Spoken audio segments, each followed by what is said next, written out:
Cinematic.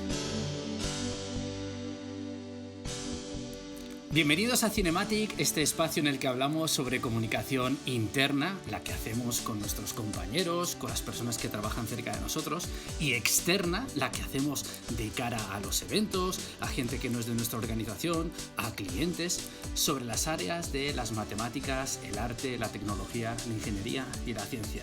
Yo soy Diego Marqueta, consultor y formador en comunicación eficiente y presentaciones.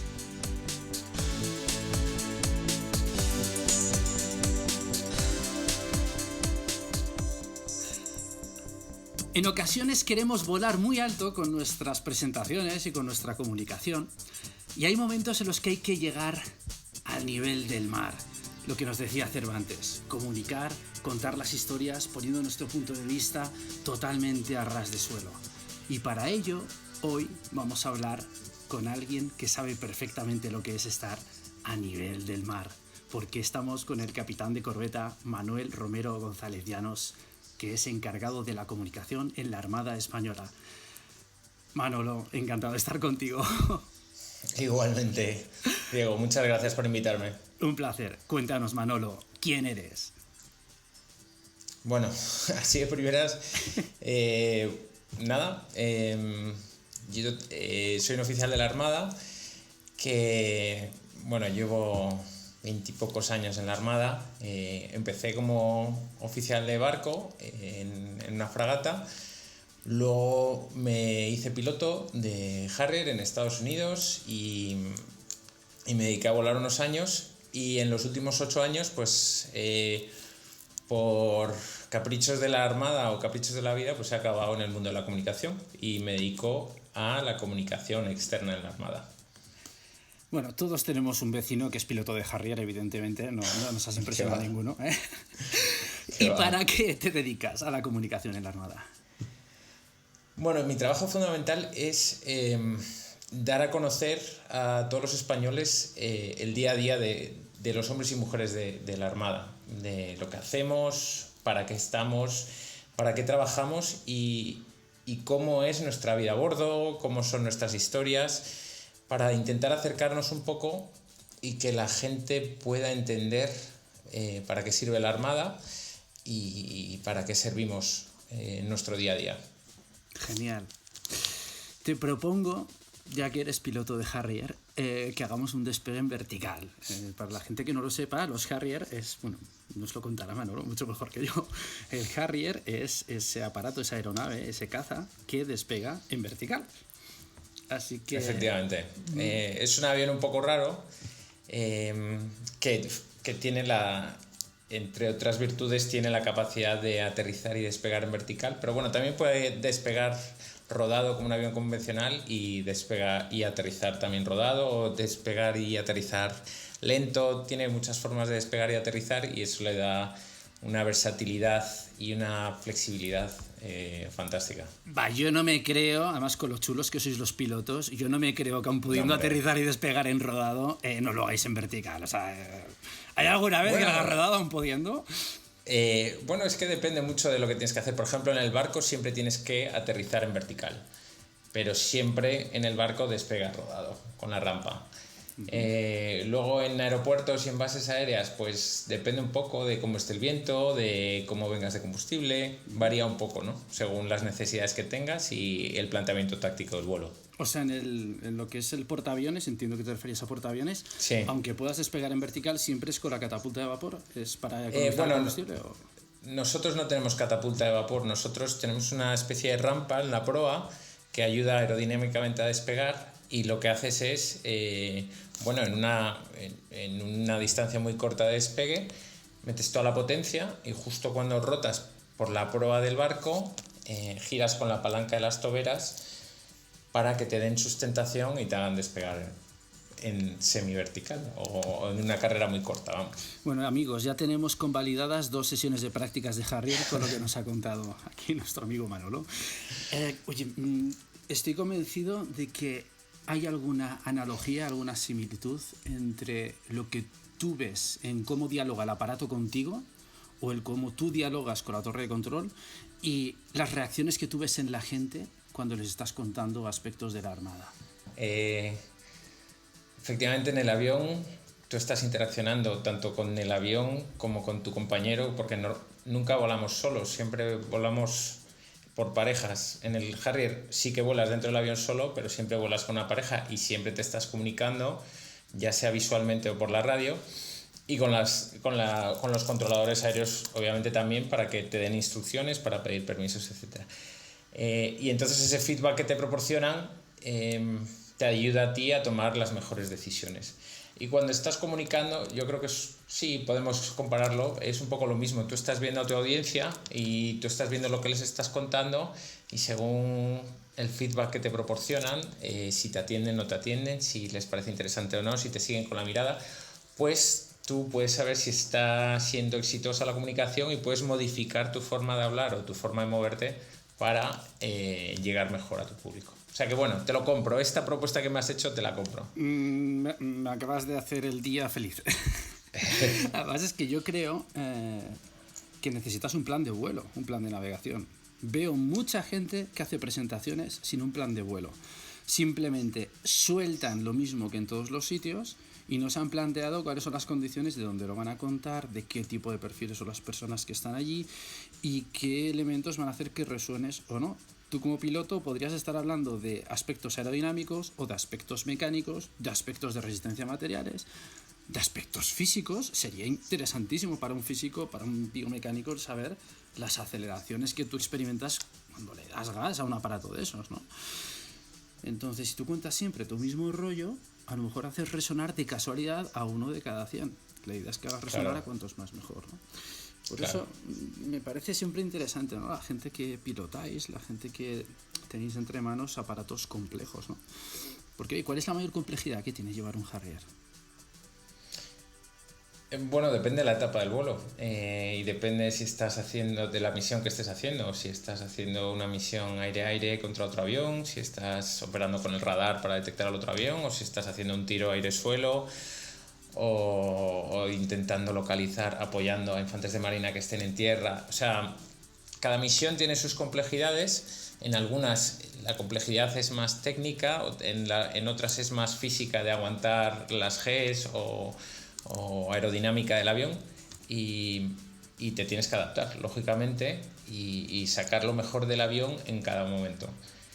Lo que decías de adaptar lo que cuentas cada vez, estoy totalmente de acuerdo. No es lo mismo hablar con unos alumnos de 15 años sobre la Armada, por ejemplo, cuando me toca hablar con ellos, a hablar con universitarios o hablar con niños del colegio de mis hijos, ¿no? O sea, dependiendo de la audiencia, tú tienes que buscar algo que resuene en ellos, que les pueda hacer mantener la atención dentro de sus capacidades de atención, ¿no? No puedes pretender que un niño de 9 años te atienda durante 45 minutos, pero si tú le metes varios vídeos, si tú le cambias el tono, si le metes alguna historia y les haces sentir lo que tú sientes y sentir esa pasión que tú sientes por lo que haces, pues debería resonar, ¿no?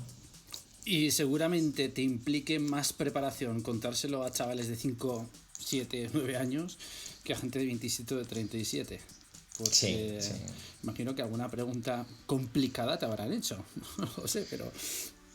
Sí, bueno, pero por lo general sales fácil de esas preguntas complicadas, ¿no? Porque más o menos tú tienes tus herramientas y como por lo general, como suele pasar en casi todas las presentaciones, tú sueles ser el experto en la materia.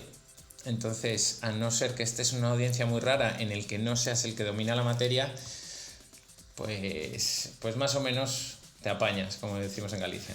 Y en algunas ocasiones, si te preguntan algo que no sabes, hace poco lo hablábamos, ¿no? Si te preguntan algo que no sabes, qué elegancia, ¿no? Decir, pues no lo sé.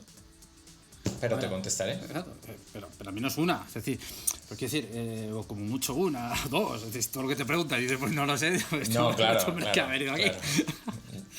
Oye, la comunicación externa, que es eso de lo que tú estás ahora mismo, de lo que te encargas en la Armada Española. Sin embargo, para llegar hasta aquí has pasado por una serie de etapas, una serie de misiones, permíteme decirlo así, en comunicación interna. Entonces, ¿cuáles son los retos que tú ves, considerando la Armada como una empresa, esa comunicación dentro de equipos, cuando tú das una orden es una orden, las órdenes no hay que entenderlas, hay que acatarlas. Sin embargo, ¿qué has aprendido o qué nos sugerirías de aquello que hayas visto en tu experiencia tratando de que la comunicación dentro de equipos sea nítida, cristalina? Pues una de las cosas fundamentales que creo que hay que incorporar como comunicadores y como líderes es saber escuchar. Primero, saber escuchar. Entonces, por ejemplo, en una reunión de equipo, en un briefing, en lo que sea, si tú eres el que lidera el briefing o la reunión, si tú eres el jefe, el más antiguo, como lo quieras llamar, creo que lo primero y lo fundamental es dejar que el resto de tu equipo opine y dé su punto de vista. Antes de decir tú, lo vamos a hacer así, así y así, dejar que, a ver, fulanita, Elena, por ejemplo, ¿tú qué opinas de cómo deberíamos plantearnos esto? Carlos, ¿tú cómo opinas que deberíamos plantearlo? Y dejar que todo el mundo participe y dé su opinión. Porque con eso consigues dos cosas. Por una parte, que se sientan escuchados y por otra parte, aprovechar su talento. Porque si tú llegas e impones tu voluntad, ellos no van a participar, o si participan, van a participar condicionados por tu opinión o por tu idea. Entonces, por una parte, lo primero, escuchar. Y por otra parte, cuando comunicas entre equipos, aunque sea una orden, que no tiene por qué ser una orden, puede ser una decisión o lo que sea, intentar comunicarlo de forma que no queden dudas, de forma que el objetivo esté claro, que todo el mundo haya aclarado sus dudas y que todo el mundo tenga claro cómo tiene que proceder para limitar luego los errores en la ejecución. De hecho, en vuestro entorno sospecho que no siempre ha sido así. Es decir, en el entorno castrense, en el entorno militar, mi idea es una idea preconcebida, disculpa. Es que no siempre se ha abierto la mesa a que haya esas otras opiniones. ¿Tú esto lo has visto desde siempre o, digamos, tú introdujiste este matiz de escuchar a todos los de tu equipo? Bueno, en la Armada tenemos un estilo de liderazgo en el que, y te enseñan desde pequeño, a una forma de liderar equipos en las que aproveches el talento de tu equipo de la mejor manera posible. El ser jefe por cargo no significa que seas un líder, ni tú puedes ser el comandante de un barco y ser un líder horrible, ¿no? Entonces, yo creo que poco a poco vas aprendiendo, ya desde la escuela naval o desde las escuelas, cómo se deben liderar equipos, cómo se deben gestionar personas para sacar lo mejor que tienen dentro, para que ellos estén motivados y para que cumplan con su función. Entonces, o sea, indudablemente en la época de Blas de Lezo se hacía lo que Blas de Lezo decía, ¿no? Pero yo creo que, vamos, lo que yo he vivido en la Armada es una tendencia a seguir lo que pasa en las organizaciones y en las empresas, ¿no? El buscar explotar el talento de la gente y sacar lo mejor de cada uno. Bueno, tú eres capitán de corbeta, pero vas para capitán de fragata y atentos todos porque tú llegarás a almirante, me imagino, ¿no? O sea, que ya veremos. ¿no? Por si acaso. Ya veremos. Las funciones del mando se completan cuando eres capaz de gestionar, y aquí tiene que ver el considerar la Armada como si es una empresa, gestionar, es decir, cuando tú estás en alta mar los recursos son limitados, a no ser que todo el mundo saque la caña a pescar, pero cuando estás en alta mar no tienes los aprovisionamientos, luego la eficiencia, pero además el inspirar, es decir, no solamente que la gente sepa cumplir las órdenes, es que la gente esté deseando cumplir las órdenes. Entonces, claro, creo que la manera en que cuentas, ¿no? Tú tienes que pensar que la vida a bordo de un barco es dura, es exigente. O sea, el confinamiento que hemos vivido pues es un ejemplo de cómo te reducen tus libertades y cómo vives en una situación para la que tú no estás muy acostumbrado. Para nosotros un confinamiento en casa así ha sido totalmente, vamos, no te voy a decir llevadero, porque a nadie le apetece estar confinado. Pero bueno, yo estaba confinado en mi casa con mi familia, con internet y con acceso a comida, bebida, y o sea que no. Sin embargo, en un barco de repente te tiras 3 semanas, 4 semanas encerrado, lejos de tu familia, con acceso a internet y comunicación con tu familia limitado, de guardias entrando y saliendo de guardias, siguiendo un régimen medianamente estricto y medianamente exigente. Y bueno, para mantener la motivación de esa gente que está navegando, pues lo óptimo es que el liderazgo de esos equipos sea un liderazgo eficiente, ¿no? Y que resulte motivador y que resulte, si no inspirador, por lo menos que no sea esto se hace así porque lo decimos y porque es así, ¿no? Pues sino porque la gente se sienta parte del equipo y diga, estamos todos remando en esta dirección, que es esta la misión, y que igual que estoy yo dando el callo, lo está dando el comandante, lo está dando el segundo, lo están dando los oficiales, los suboficiales, los marineros, y todos trabajamos como un equipo, ¿no? Y eso yo creo que es el objetivo. Remando en la misma dirección, la metáfora nunca mejor dicha, todo hay que decirlo. Sí. Hay un aspecto que además es vital en vuestro caso. Yo suelo decir cuando estoy asesorando a alguien, una empresa o un equipo en el entorno de cómo hacer una presentación corporativa, cómo hacer una presentación de producto, a veces siempre hay alguien que se pone un poco nervioso. Todos nos ponemos un poco nerviosos. El que no se pone nervioso tiene un problema. Eso es una opinión muy particular mía. De acuerdo. Si los de AC/DC, Megadeth, Iron Maiden, U2 y demás se ven los documentales que antes de salir a escenario se ponen un poco nerviosillos y llevan 30 años en el negocio, pues tú y tú también. Y si claro. no, es que hay algo que se te está escapando, ¿vale? Dicho esto, sí. Cuando alguien se pone excesivamente nervioso, le digo, mira, no te preocupes, que si sale mal, nadie va a morir, ¿vale? Pero luego hay otros entornos en los que las personas que gestionáis la seguridad de un país, sois una parte integral de la seguridad de los que vivimos en un país, ahí sí que empieza a tener unas connotaciones de seguridad importantes el que una comunicación sea adecuada o no. Y sobre todo en un país en el que estamos rodeados de mar.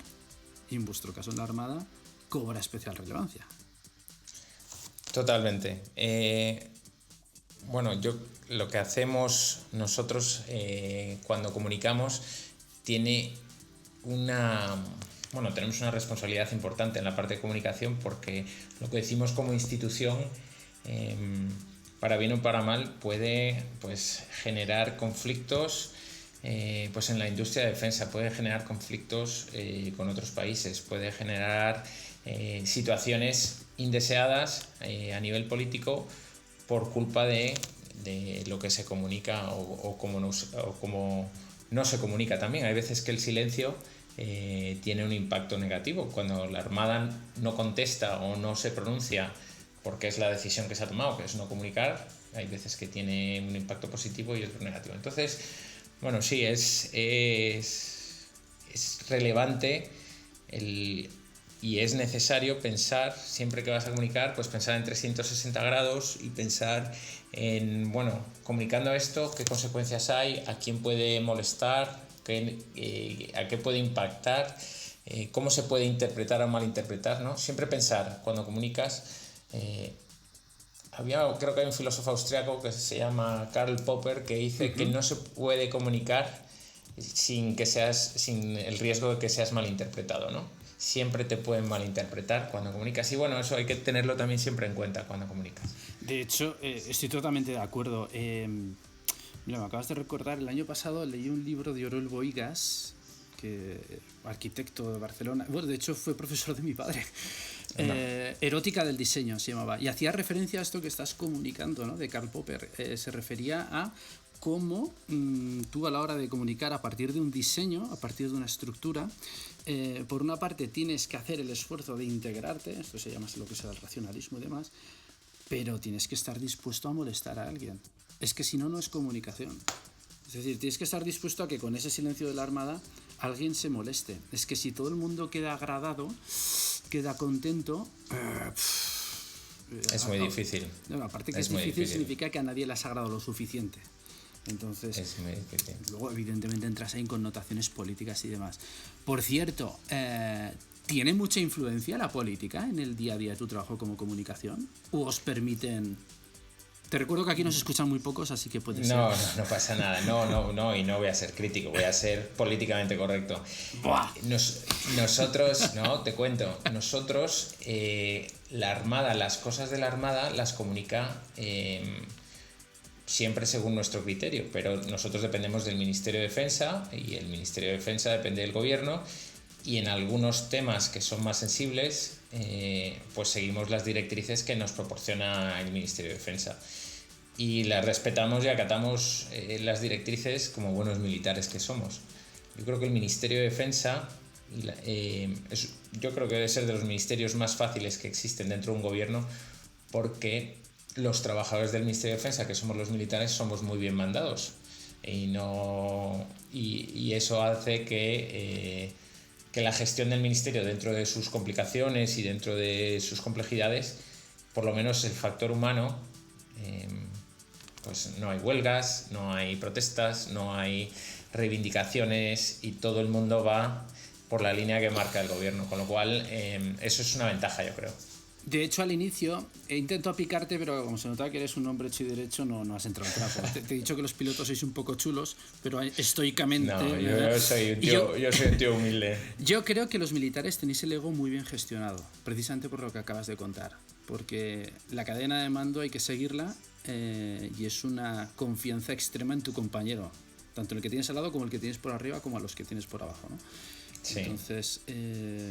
no me lo había planteado de esa manera, que un Ministerio de Defensa, claro, está compuesto de gente que está dispuesta a construir no su ego, sino el éxito de la misión, ¿no? Exacto, claro, es lealtad, que la lealtad siempre debe ser hacia arriba y hacia abajo, ¿eh? O sea, que eso, la lealtad no es solo del de abajo hacia arriba, siempre, que muchas veces la gente piensa que la lealtad es unidireccional, y no lo es. El que está arriba se debe de preocupar, y mucho, por el de abajo. Y el líder, en vez de buscar seguidores, debe buscar crear nuevos líderes, fomentar su crecimiento y generar, pues eso, una confianza que sea bidireccional. Ahí es donde se ve al competente, incluso al comunicador competente, al que quiere que la gente de alrededor suya sea mejor que él. O sea, sí. Qué mejor que haber adiestrado a alguien que luego te supera. Eso es. Totalmente. Si eso no te fantástico. Da un subidón, pues sí. Yo sí lo vea, ¿no? De todas maneras, yo tenía un jefe que decía que la mierda va siempre de arriba a abajo, ¿eh? O sea, la mierda está bien, pero también tengamos en cuenta. Bueno, decía de arriba a abajo o por gravedad. Decía por gravedad o por su propio peso. Decía por una de las dos. Vale. Sí. Pero no está mal la teoría, ¿eh? La teoría no está mal y radicalmente práctica, por otra parte. Oye, ¿qué ves tú? O sea, tú ves España y ves las aguas desde una perspectiva completamente diferente. Dentro de lo que nos puedas contar, ¿qué sensaciones tienes, qué aprendemos cuando tú estás en esa posición de proteger las aguas en un país eminentemente marítimo como es España? ¿Qué descubres que tú piensas que el resto de ciudadanos no nos damos cuenta? Es decir, desde el punto de vista de los peligros, desde el punto de vista de amenazas, desde el punto de vista de oportunidades. Yo creo que España necesita mirar al mar, y necesita acordarse siempre de la importancia que tiene el mar para el devenir diario de toda España. España tiene muchísimos kilómetros de costa, los recursos energéticos vienen por el mar, las telecomunicaciones vienen por el mar. Tenemos la flota pesquera más importante de Europa, con miles de empleos relacionados con el mar. El turismo depende de nuestras playas. Todas las exportaciones e importaciones vienen a través del mar, o un elevadísimo porcentaje, y necesitamos que nuestros mares tengan una navegación segura, que nuestros caladeros de pesca estén protegidos y que estén controlados. Necesitamos que España siempre tenga conciencia de ser un país eminentemente marítimo. Ya no estamos en épocas de descubrimientos en los que España verdaderamente miraba hacia el mar y además tiraba hacia el oeste y buscaba nuevas rutas y nuevos continentes. Ya no estamos en ese momento, pero sí que creo que es importantísimo el entorno marítimo para nuestro país, y dentro de ese entorno marítimo yo creo que existe un gran desconocimiento entre los españoles de lo que hace la Armada, ¿no? La presencia de la Armada protegiendo pues, las aguas nacionales, luchando contra el tráfico ilegal de estupefacientes, o contra la pesca ilegal, o contra la inmigración ilegal, o simplemente haciendo labores de presencia naval en zonas específicas, como puede ser la isla de Alborán o en el archipiélago canario. Pues todas esas misiones, más las que hacemos en el exterior, protegiendo a nuestros pesqueros en el Océano Índico para que no sean atacados por piratas, pues yo creo que son muy relevantes y muy importantes para el día a día de los ciudadanos, pero claro, de eso no se suele hablar en las noticias y ahí es donde entramos nosotros para intentar dar visibilidad a lo que se hace e intentar que los españoles poco a poco pues entiendan que el dinero que se invierte en la Armada dentro de los presupuestos generales del Estado, de los impuestos que ellos pagan, pues que sepan que cada euro que va hacia la Armada pues está bien invertido, bien utilizado y explotado al máximo para sacarle la máxima eficiencia. Y eso es una mentalidad que nosotros tenemos y que trabajamos a diario, pero que nos cuesta hacer que cale en la sociedad. De hecho, en determinados supermercados tienes un producto que es la Ventresca Atún Alacrana, que es del barco Alacrana, y recordar, creo que fue en el año 2000, recuérdame, de 2006, 2007, si no recuerdo mal. Yo creo que por ahí sí. Fue en 2006, 2007, recuerdo, sí. Que entonces de repente sí que la gente se da cuenta de, anda, pues menos mal que tenemos a esta gente. Dicho esto, la mejor noticia para la seguridad es cuando nos habla de la seguridad. Finalmente es que también es totalmente cierto. Sí, sí que es cierto, falta una cultura de reconocimiento, a lo mejor, que en otros países sí se tiene, y no estoy pensando solamente en Estados Unidos. No. Yo recuerdo en Nueva Zelanda que te vinieran... estás hablando con alguien y te vienen un par de chavales con la huchita como la del Domo, pero para recaudar para veteranos de guerra. Y en Nueva Zelanda es casi religión. Es decir, hay un respeto a lo militar, un respeto a las personas que han caído ya no por defender a Nueva Zelanda, sino cuando participaron aquellas divisiones en la Segunda Guerra Mundial y demás. Son parte de la Commonwealth. Te diré que va mejorando poco a poco. Y algo que ha tenido un impacto enorme en la percepción de los españoles sobre los militares ha sido el COVID.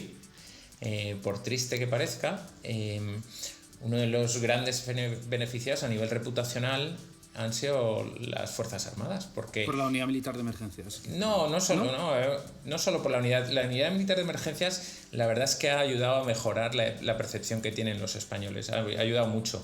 Pero en este caso no era solo la unidad militar de emergencia, había miembros del Ejército de Tierra, del Ejército del Aire y de la Armada por toda la geografía nacional, realizando desinfecciones, apoyando en operaciones logísticas, etc. Y eso ha hecho que los ciudadanos tengan un contacto más cercano con los militares y se hayan dado cuenta de que somos gente normal. Así como la Guardia Civil y la Policía Nacional tienen un contacto muy cercano con la ciudadanía y los ciudadanos ven físicamente al Guardia Civil o al Policía Nacional y entienden sus labores, a nosotros nunca nos ven. En España no suele haber presencia militar en ningún sitio, y si hay presencia militar todo el mundo se echa a temblar, excepto en este caso que hemos estado por toda la geografía y la labor que han desarrollado nuestros hombres y mujeres. Yo creo que ha sido espectacular, diaria, y que eso ha hecho que mucha gente que no había tenido contacto con militares haya entrado en contacto con militares y se hayan dado cuenta de que estamos al servicio de España. Todos, tierra, mar y aire, estamos al servicio de España para lo que haga falta, cuando haga falta y donde haga falta. Siempre.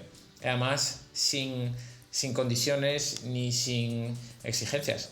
O sea, pasado mañana hay que ir a no sé dónde, pues allí estamos, los que nos toque ir, iremos. Y no te planteas ninguna otra cosa, ¿no? Qué pasada.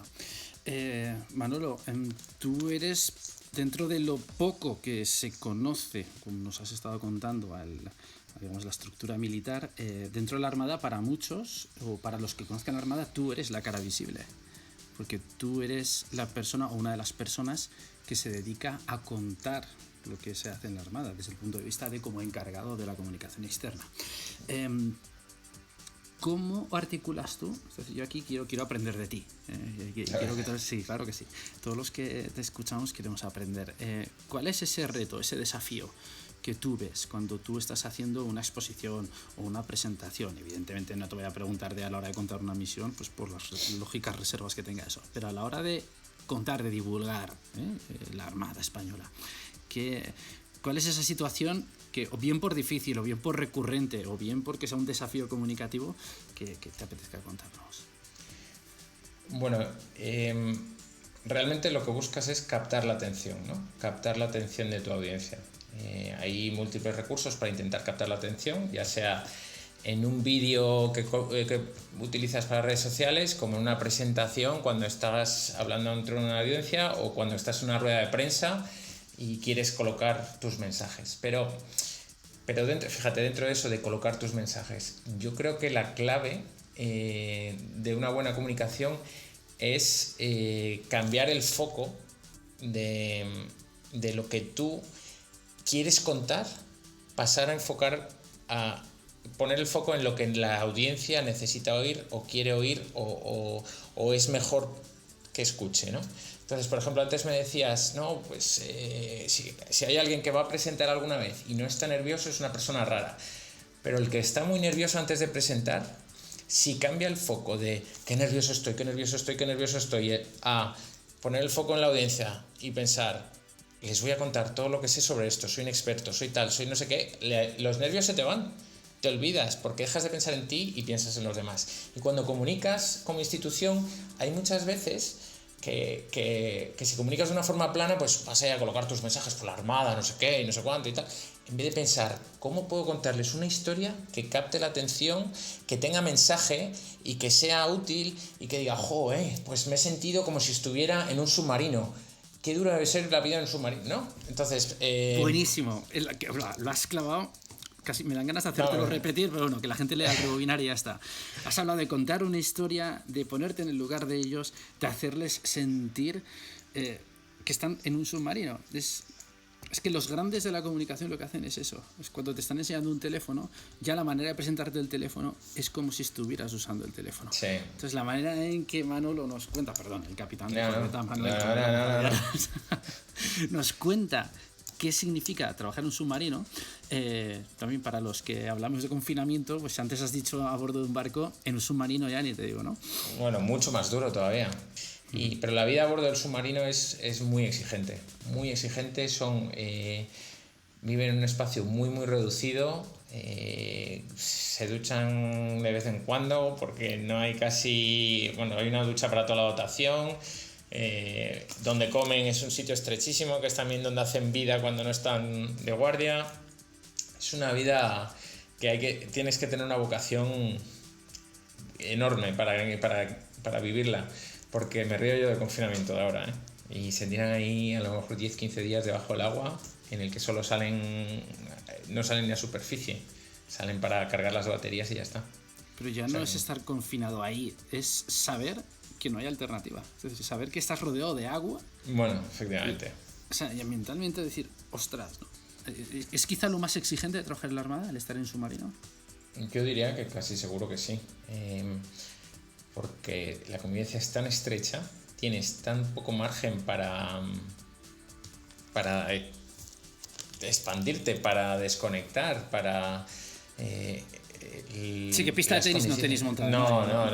No tienes gimnasio. No tienes gimnasio. En los barcos siempre tenemos un mini gimnasio. Dependiendo del tamaño del barco, pues tienes tu cinta de correr, tus bicicletas, tu no sé qué. Aquí no tienes nada. Es que no tienes nada. Y te tiras ahí a lo mejor un mes navegando. Y es muy, muy exigente. Tiene que ser mentalmente muy cansado. Pero también me consta que el ambiente dentro del submarino suele ser muy, muy bueno. Que la convivencia suele ser muy buena. Y que supongo que por el interés común todo el mundo trabaja para que haya un ambiente tranquilo y sano a bordo. Cuanto menos problemas, mejor. Si la misión es de 25 días, que sea de 25 y no de 30, ¿no? Claro, pero verdaderamente nosotros colgamos vídeos de vez en cuando. Te planteas cómo ellos salen a navegar y llevan, pues el congelador lo llevan, o la frigorífica la llevan perfectamente programada por días de cómo van a llevar la comida y qué van a comer cada día durante las 2 semanas o 3 semanas, y al principio comen frescos, luego comen congelados, luego comen latas, luego comen no sé qué, ¿sabes? O sea, es un mundo, es una vida especial. Oye, ¿a ti qué es lo que más te sedujo de dedicarte a la comunicación? Porque es algo que a priori nadie piensa en un militar, es decir, que te dediques específicamente desde tu experiencia, después de pilotar cazas, después de pilotar Harrier, después de estar trabajando a bordo barcos, y que digan, oye, tú eres la persona que mejor va a representarnos. ¿Qué es lo que más ¿Qué es lo que te Bueno, mueve en el día a día? ¿Qué es lo que más te no, gusta? no vale centrarlo en mi persona solo, ¿eh? Yo tengo un equipo que funciona y que comunicamos todos y... Te honra, o sea pero no que, lo puedo tener a todos aquí. bueno, ya, Uno ya, por ya, uno, uno por pero uno. que bueno, que conste en acta. A mí lo que más me gusta de trabajar en comunicación es que creo que es un trabajo muy útil, porque tiene dos beneficios, ¿no? Que nos conozcan los de fuera, pero también si lo haces bien, despiertas un sentimiento de pertenencia y de orgullo de los miembros de dentro. Y entonces, si tú consigues comunicar de forma que los de dentro digan, ¡joder, qué guay! Nuestro barco salió en las redes sociales de la Armada, ¿no? Y me vio mi mujer en el Facebook de la Armada y entonces, pues generas un orgullo y un sentimiento en tus compañeros y en tus miembros, en los miembros de la Armada, que tiene un impacto muy positivo también a nivel motivacional. Y bueno, yo creo que esas dos cosas, dentro de los miles de trabajos que hay dentro de la Armada, pues a mí es uno de los que me parece que tiene un beneficio más directo, ¿no? A lo mejor es una cosa egoísta, puede serlo, pero sabes pero que te das cuenta de que tu trabajo a diario suele tener un retorno, ¿no? Te dan una alegría, te agradecen tal, o ves que la Armada ha salido en la tele o ha salido en no sé dónde, o tus compañeros, y eso pues es muy agradecido, la verdad. Tienes tus días malos también, que no te voy a negar que los haya, pero por lo general es muy agradecido el trabajo. Antes de quitarme el traje de marinero, me he puesto aquí el traje de marinero para hablar contigo. Antes nos has hablado del cambiar el foco. Me gustaría que nos dijeras algo que consideres que va a hacer nuestra vida mejor. De todo lo que has aprendido en comunicación, en la Armada, como militar, como piloto. Algo que a la hora de contar un proyecto, a la hora de contar una historia, sientas que la vida va a ser mejor. Joder. Me pones un aprieto, ¿eh? Algo que sepa que va a hacer que la vida... Yo sé que haces la vida de los demás mejor estando presente y escuchando y aprendiendo a escuchar. Y si tú dejas de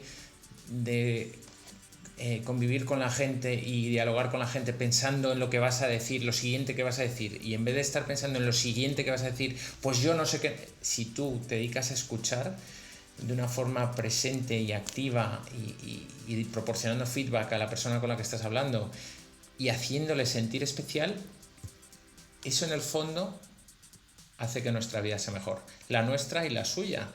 Y no es fácil porque muchas veces estás escuchando a alguien y estás pensando, tengo que ir a Mercadona, hacer la compra, mi mujer no sé qué, tal, no sé cuánto, y desconectas.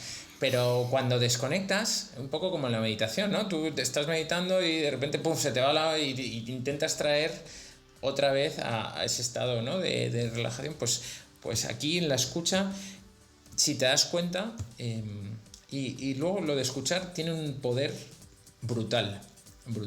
Mi experiencia, por ejemplo, pues mi primer año al salir de la escuela naval, pues me tocó navegar en la fragata pues casi 10 meses de 12 y con diferentes pausas, pero fue cuando fue lo del 11 de septiembre y nos tocó ir al Índico y bueno, la convivencia con los marineros y con los oficiales y tal era muy estrecha, ¿no? Porque pasábamos horas y horas allí y el escucharles y dedicarles su tiempo, dedicarles tu tiempo, aunque y preguntarles y tal, se sentían tan agradecidos que tú cuando escuchas a alguien, esa persona al final se va contigo a la guerra.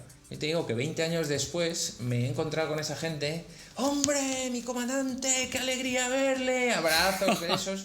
Sí, es así. En el Mercadona. Sí, en el Mercadona también. Llévese mi kilo de naranjas, mi comandante. No, es verdad. O sea, tú, la capacidad, el potencial que tiene saber escuchar a la gente y que se sientan escuchados es brutal y no lo explotamos lo suficiente. Y la gente es que se siente mejor. Oye, Manolo, es que yo lo siento mucho, sé que no es el espacio, no es el momento ni el lugar, pero es que me acabas de recordar un chiste buenísimo. A ver. De dos señoras que se encuentran y dice, oye, tu marido Manolo se pega 10 meses de 12 en alta mar, ¿verdad? Y dice, sí. Y dice, se te tiene que hacer eterno. Y dice, no te creas, que 2 meses pasan rápido. Tal cual. Tiene que ser así. Oye, con esa pequeña tontería, te estoy súper agradecido de que hayas compartido con nosotros toda tu experiencia, todo tu conocimiento. Y más allá de lo que nos has contado, el agradecimiento por lo que hacéis, quiénes sois, desde el anonimato y la abnegación, ¿no? Y la diligencia y la ilusión con la que lo hacéis, que además de manera silenciosa nos va mucho a muchos. Entonces, mi humilde... Es irrelevante, pero mi humilde reconocimiento, Manolo.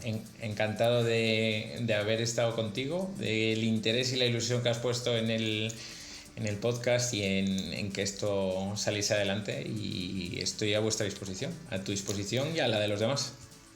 Muchísimas gracias. Y ya sabéis que en este espacio en Cinematic tenemos a gente tan interesante como el capitán de corbeta Manuel Romero González Llanos.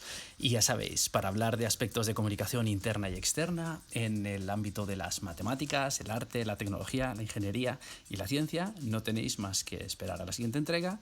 Y mientras tanto, sed buenos y hasta pronto. Cinematic.